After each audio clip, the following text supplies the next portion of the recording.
Imagine estar diante de Jesus no dia do juízo final, com o coração acelerado enquanto ele olha para a sua alma. E se ele lhe fizesse apenas 5 perguntas simples que poderiam mudar o seu destino eterno?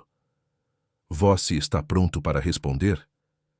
Essas perguntas podem parecer simples, mas os riscos são inimagináveis.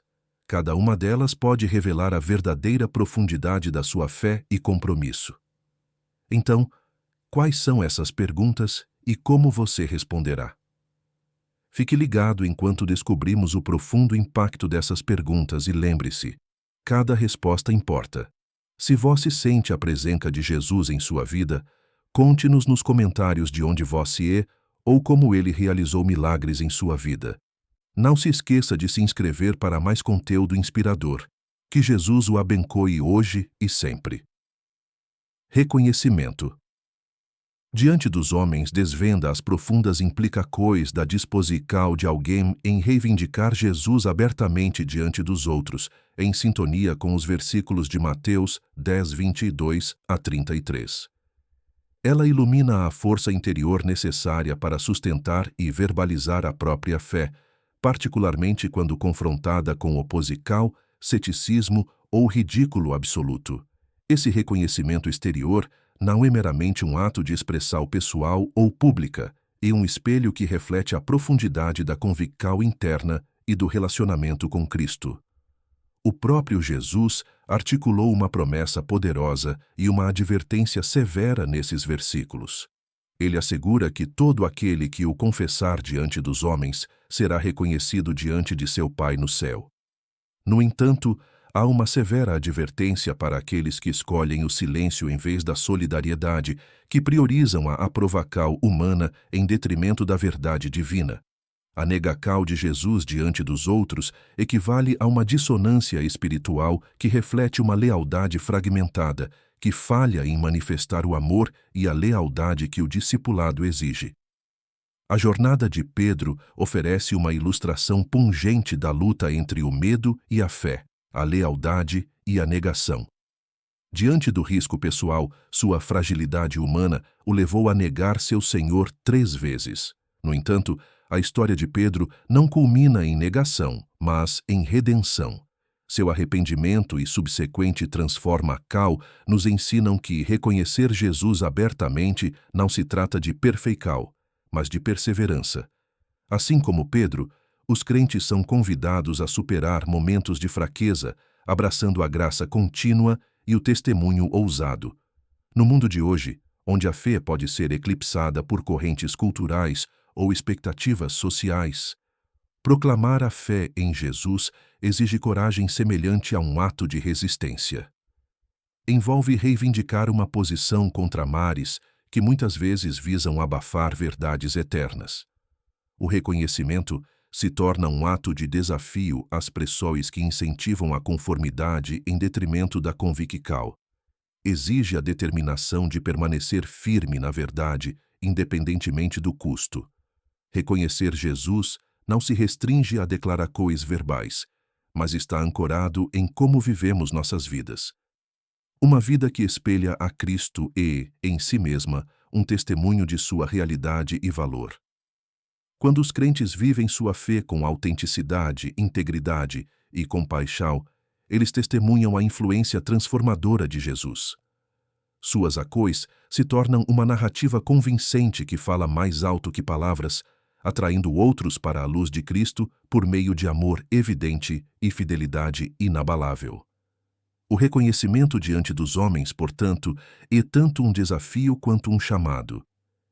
Ele nos convida a avaliar nossa coragem e nossa prontidão para permanecermos firmes com convicção, mesmo quando isso parece contracultural.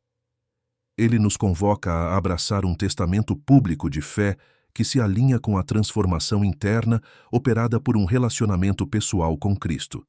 Cada ato de reconhecer Jesus diante dos homens se torna uma pedra lancada no mar da humanidade, enviando ondas que podem influenciar, inspirar e convidar outros a uma compreensão mais profunda da verdade. Em momentos de reconhecimento, nos engajamos em um diálogo divino onde a fé é vocalizada, onde os corações daqueles que ouvem são convidados a considerar a profundidade do amor de Deus manifestado por meio de seu Filho. Como crentes, o chamado para declarar Jesus publicamente é uma oportunidade de glorificar a Deus e alinhar nossas vidas com as verdades que prezamos. Torna-se um exercício diário de fé que aprofunda nosso compromisso e refina nosso caráter. Seja por meio de palavras faladas, testemunhos escritos ou integridade vivida, cada expressão nos integra mais plenamente à narrativa da história interminável de amor, graça e redenção de Deus. Ao fazer isso, os crentes não apenas se preparam para seus próprios encontros com Ele no dia do juízo, mas também contribuem para o desdobramento de seu reino aqui na terra. No entrelaçamento do reconhecimento reside a essência do discipulado, uma profunda declaração de lealdade. Aquele que primeiro declarou seu amor por nós.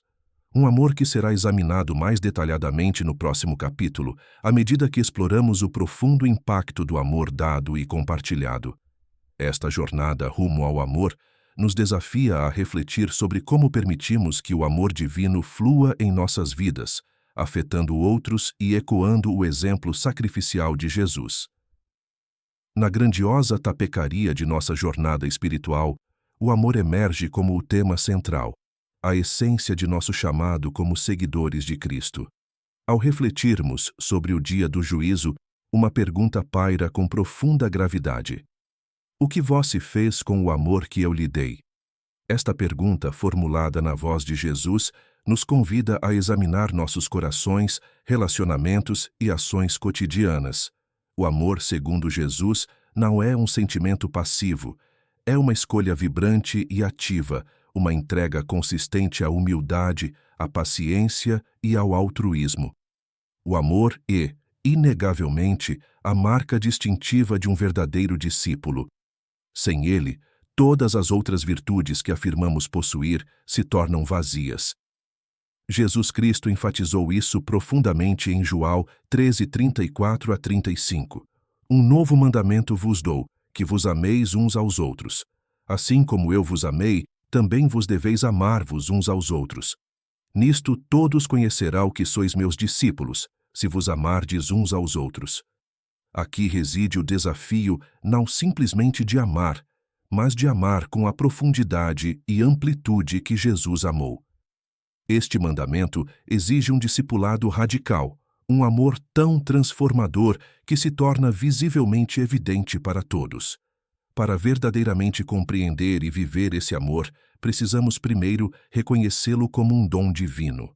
O amor que oferecemos aos outros é uma manifestação do que Cristo nos derramou.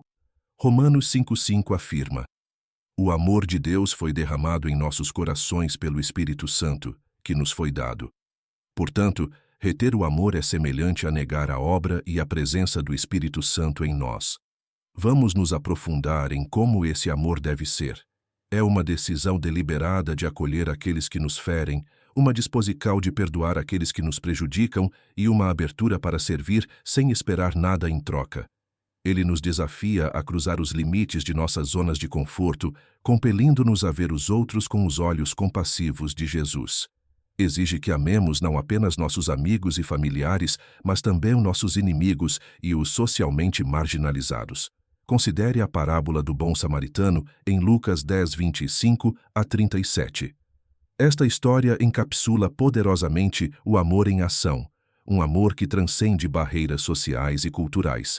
Ela nos ensina que o amor tem menos a ver com conveniência ou reciprocidade e mais com sacrifício e serviço.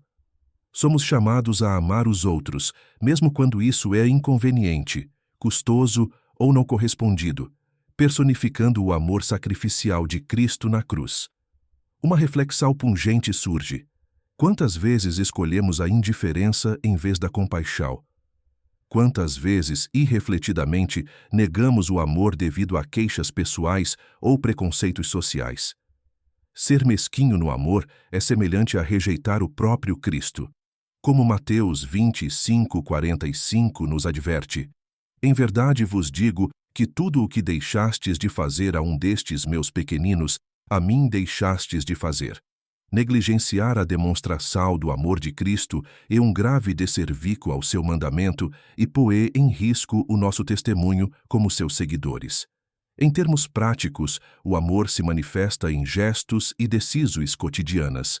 Expressa-se em ouvir com empatia, em doar generosamente e em carregar os fardos dos outros. Encontra-se em palavras pacientes, bilhetes encorajadores e orações silenciosas. Cada ato de amor é um testemunho da nossa fé, um tijolo no alicerce de uma vida que fala mais alto que palavras. O dia do juízo final trará à luz todas as coisas ocultas, incluindo o verdadeiro estado dos nossos corações. O amor, em toda a sua beleza e complexidade, servirá como prova incontestável da nossa fé e disciplinado. Construímos pontes ou muros. Nossas vidas foram marcadas por uma sucessão de gestos de amor, ou por um mínimo de obrigação. Diante do trono da graça, responderemos tanto pelo amor que demos quanto pelo amor que negamos. Portanto, o chamado para amar como Jesus amou não é meramente um decreto ético, mas um imperativo divino. Amar bem é talvez um dos esforços mais desafiadores, porém gratificantes, da nossa caminhada espiritual. Exige que escolhamos diariamente a humildade em vez do orgulho, a generosidade em vez do egoísmo e a acal em vez da complacência. Ao prosseguirmos neste caminho de discipulado, que nos desafiemos a verdadeiramente encarnar o amor de Cristo. Pecamos continuamente a ajuda do Espírito Santo para amar aqueles ao nosso redor com genuína sinceridade e profunda compaixão. E lembremo-nos de que o amor não é um destino, mas uma jornada que nos aproxima cada vez mais do coracal de Jesus. Entramos no profundo reino da mordomia de talentos, um tema crucial que flui perfeitamente do amor discutido no capítulo anterior e que em breve se entrelaçará com o perdão destacado no próximo. A parábola dos talentos encontrada em Mateus 25, 14 a 30 serve como um alicerce convincente para a compreensão de como Deus vê a nossa gestão das habilidades e recursos que nos foram confiados. Esta parábola nos incita a examinar nossas vidas, desafiando-nos a avaliar como temos aproveitado nossos dons para o bem maior. Na narrativa dos talentos, vemos um senhor confiar quantias variadas de dinheiro, 5, 2 e 1 talento, aos seus servos, cada um de acordo com suas habilidades. Ao retornar, ele pede uma prestação de contas. Os 2 primeiros servos dobram suas quantias, ganhando elogios e maior responsabilidade. O terceiro, tomado pelo medo, enterra seu talento, ganhando repreensão e banimento. Esta história não se trata apenas de perspicácia financeira, mas é profundamente simbólica de como abordamos os talentos que Deus nos deu, sejam eles em finanças, criatividade, liderança ou qualquer outra área. A parábola ressalta um princípio fundamental. Não se trata da quantidade de talentos que você possui, mas da fidelidade com que os exerce. Cada um de nós possui uma combinaca única de habilidades, recursos e oportunidades. A verdadeira questão é: você os utilizou para concretizar o amor e o serviço de Deus aos outros? Você permitiu que o medo ou a indiferença sufocassem o potencial que existe em você? Esta narrativa desvenda uma verdade profunda. A inacal ou a acumulacal de nossas habilidades equivale a desperdicar os dons divinos que nos foram concedidos. Considere o poder e a responsabilidade inerentes a ser um mordomo. O que é um mordomo, senão alguém a quem foi confiada a tarefa de administrar em nome de outro? Quando você vê sua vida, seus talentos e suas oportunidades como dádivas de Deus, um senso de reverência e propósito envolve suas decisões e ações. Você deixa de ser dono e se torna um zelador, enxergando seus recursos como meios para gerar boa vontade, elevar os outros e glorificar a Deus. É fácil cair na armadilha da comparação, medindo suas habilidades com as dos outros, diminuindo seu próprio valor ou inflando seu ego. Ambos produzem destruição e impedem o crescimento. Abraçar seus talentos únicos implica reconhecer sua fonte divina e alinhá-los com o serviço a Deus. Isso o chama a participação ativa na vida, não como um espectador passivo. A aplicação prática o convida a integrar esses talentos à sua existência diária. Deixe que eles se manifestem em simples atos de bondade, um gesto de apoio, um ouvido atento ou uma habilidade oferecida em serviço. Talvez você se destaque em ensinar, cozinhar, organizar ou falar. Seu desafio não está em esconder ou acumular esses dons, mas em compartilhá-los com generosidade generosa. Ao fazer isso, seus talentos não serão apenas duplicados em termos terrenos, mas expandidos exponencialmente em reinos espirituais, refletindo a generosidade de Deus. Imagine a tapecaria de uma comunidade onde cada membro abraça seus dons. Um ambiente repleto de diversidade, nutrido pela colaboração. Essa visão se torna realidade quando os indivíduos reconhecem e empregam seus talentos com diligência e propósito. A vida, portanto, deixa de ser uma busca solitária para se tornar uma sinfonia comunitária onde cada nota importa. Ao concluirmos esta reflexão sobre mordomia, reflita profundamente. Se hoje você estivesse diante do tribunal, o que o relato da sua vida revelaria sobre sua mordomia? A essência não está em se vangloriar nem lamentar o que você fez com seus talentos, mas sim em viver diariamente com a decisão consciente de contribuir. Deixe que o amor, o serviço e a mordomia moldem seu legado. Reflita sobre seus próprios dons. Ao reconhecê-los como dons divinos, alinhe sua aplicação com seus valores mais profundos e aspirações mais elevadas. Concentre-se menos na magnitude de seus talentos e mais em seu compromisso de servir com fidelidade e alegria. Lembre-se, é no exercício fiel dos dons que Deus nos deu que um dia esperamos ouvir aquelas palavras tão queridas: "Muito bem, servo bom e fiel." Nesta parte da nossa jornada espiritual, voltamos nosso foco para o reino impactante e muitas vezes desafiador do perdão, como ilustrado em Mateus 6,14, porque se perdoardes aos outros as suas ofensas, também vosso Pai Celestial vos perdoará. Essas palavras pungentes oferecem um reflexo da infinita graça que recebemos de Deus. O perdão não é simplesmente um ato, é um espelho poderoso que reflete nossa compreensão da graça divina, um princípio fundamental da nossa jornada de fé, que pode ser transformador e libertador. Na tapecaria da vida, o perdão pode ser uma das virtudes mais difíceis de incorporar. No entanto, é essencial um verdadeiro testemunho da misericórdia que recebemos e um reflexo da nossa própria maturidade espiritual. Assim como o capítulo anterior nos encorajou a utilizar sabiamente nossos talentos como administradores das bênçãos de Deus, o perdão exige que sejamos sábios na gestão de nossas emoções, lidando com elegância com as mágoas que os outros possam nos causar. Muitos de nós, em algum momento, nos apegamos firmemente a rancores, alimentando feridas infligidas por aqueles que nos são mais próximos. Justificamos esses sentimentos pela gravidade da ofensa, pela traição que sentimos ou pela confiança que foi quebrada. No entanto, abrigar tal negatividade é, em essência, uma rejeição à cura, uma recusa em permitir que a graça de Deus conserte o que está quebrado dentro de nós. Quando escolhemos perdoar, libertamos não apenas os outros, mas a nós mesmos das correntes do ressentimento. Considere, por exemplo, a profunda parábola do servo implacável de Mateus 18:21-35. Essa narrativa ilustra claramente o perigo e a inconsistência de receber o perdão de Deus e, ao mesmo tempo, nos recusarmos a estendê-lo aos outros. Por que tantas vezes escolhemos o fardo mais pesado do rancor em vez do caminho libertador do perdão? A resposta está profundamente enraizada em nosso medo potencial de vulnerabilidade, um medo de sermos feridos novamente, e, no entanto, é por meio dessa vulnerabilidade que encontramos a verdadeira forca e cura. O ato de perdoar não equivale a esquecer ou tolerar o erro.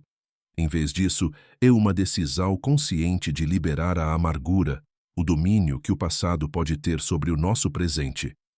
O perdão é frequentemente mal interpretado como uma ação que beneficia o ofensor, mas, frequentemente, quem perdoa ganha muito mais. Ele abre a porta para a reconciliação, não necessariamente com quem nos ofendeu, mas talvez mais profundamente, conosco mesmos e com Deus. Reflita sobre os rancores que você ainda pode guardar. Eles estão servindo a você ou salgrilhos que você mesmo criou, prendendo-o à dor de ontem. É natural, embora espiritualmente sufocante, desejar vingança ou retribuição. No entanto, ao buscar vingança, nos fechamos para a paz profunda que vem com o perdão. Os ensinamentos de Jesus nos incentivam a trilhar um caminho de amor e reconciliação, concedendo-nos a oportunidade de refletir seu amor por meio de nossas ações. Em termos práticos, embarcar na jornada do perdão pode começar com oração e reflexão. Recorrer a Deus em momentos de amargura pode iluminar nossa própria necessidade de perdão e nos mostrar como nos livrar desses fardos. O perdão, quando visto pelos olhos de Cristo, torna-se um ato de mordomia espiritual. Ele se torna menos sobre o que nos aconteceu e mais sobre como reagimos, reforçando nosso compromisso de viver de acordo com os ensinamentos de Cristo. Ao nos esforçarmos para praticar o perdão, lembremo-nos de que ele faz parte de nossa mordomia espiritual, um exercício do coração que nos refina e nos alinha mais à imagem de Deus.